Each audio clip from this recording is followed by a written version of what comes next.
Hello and welcome back to Bald Man Talking with me, Bobby Freeman. Now then, every so often on this show, we get a headline which is literally a gift from God. Now I'll let you be the judge as to whether or not this is one of those situations. Huge blow for farmers in bull semen explosion. Boom, boom, and boom. So let's have a look at this, shall we? Farmers in Australia are having a hard time of it after vats of bull semen were destroyed in a fire. Around 100 cryogenic cylinders exploded, splattering their contents throughout the building in Gippsland, Victoria. Or it might be Gippsland, I'm not sure. Apologies if I'm saying that wrong. So it says here, each cylinder at Yarra Herd Services was worth between $500 and $1,000. And they contain shots of semen. That sounds a bit disturbing, doesn't it? They contain shots of semen worth between $5 and $95. Good Lord, that is a lot of money for some semen. Although to be honest, I had no idea what the going rate for semen is anyway. Fire Commander Chris Loschenko described the fire as a unique challenge. Yeah, I should think it was. He said, the liquid inside... I should probably do it in Australian accent, shouldn't I? The liquid inside the cylinders was rapidly expanding, and essentially the lids of the cryogenic cylinders were just popping off the top, and projectiles were being thrown from the building. That led firefighters to go into defensive mode, beating off any substances... Amusing pun number one. Heading their way or towards neighbouring buildings. Good Lord, this substance. Oh man, imagine being the neighbours to this place. You're going to wake up in the morning and your front lawn's going to be splattered with molten cum. And that's not a sentence that gets said very often. Chris added that he's never had anything to do with the artificial insemination sides of things before. Firefighters moistened the flames for more than 2 hours before they got a grip of the situation and brought the fire under control. And added, to a lot of farmers who had semen in the building, it would be a huge blow. Amusing pun number two. He told local news sources, we're coming into the artificial insemination season. Amusing pun number three. So there would have been substantial amounts of semen inside the tanks that we've lost, which was owned by our local farmers. So this will be significant damage and will have a knock-on effect, especially after the drought that the district has experienced over the last 12 months. It's going to be a real blow for sure. Amusing pun number four.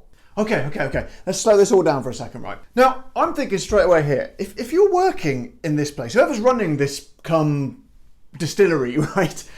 I don't think it's a very difficult job, surely. Like, there can't be very much to do. In my mind, there can't be very much to do there. Apart from, as long as you keep the cum nice and cold and make sure the place doesn't catch fire. So he's fallen at the first hurdle, really, this guy. I don't know how on earth he managed to do that. And also, I'm kind of thinking, how does it work? How do they buy or sell this stuff? Do they send it out to people? Do they mail order it? Or, because I've never seen that on Amazon. Or maybe people walk in there? Maybe it's like a sort of a walk-in service, like a bar. Morning, Bruce. I'll have the usual, please. No problem, Carl. 2 points? Well, it's a Friday. Make it 3.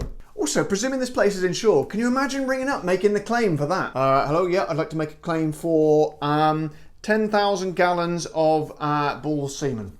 Yes, you heard me correctly. Hello?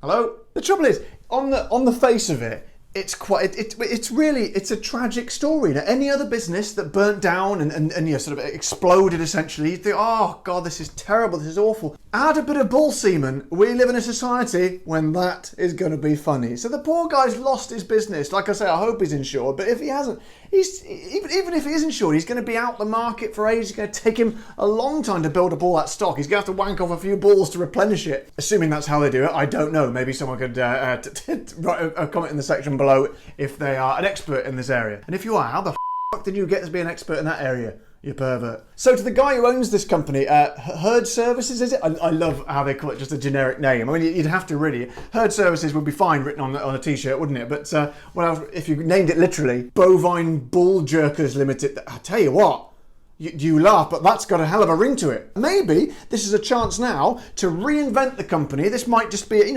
every cloud has a silver lining. You have to see the positivity in every negative situation. Maybe this will give your business an opportunity to rise like a phoenix from the flames.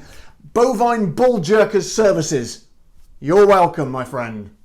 Let's see what Colin the foul-mouthed pig thinks about this. Colin, what do you reckon to all this bloody mess? What a f***ing twat. Well, as ever, strong views from Colin. Right guys, that's me done for another day. If you like this sort of nonsense, then don't forget to subscribe and like and press that bell symbol so you get notifications when my new videos come out. And I shall see you all next time on, what is it again? Oh yeah, Bald Man Talking. Thank you very much. Bye-bye.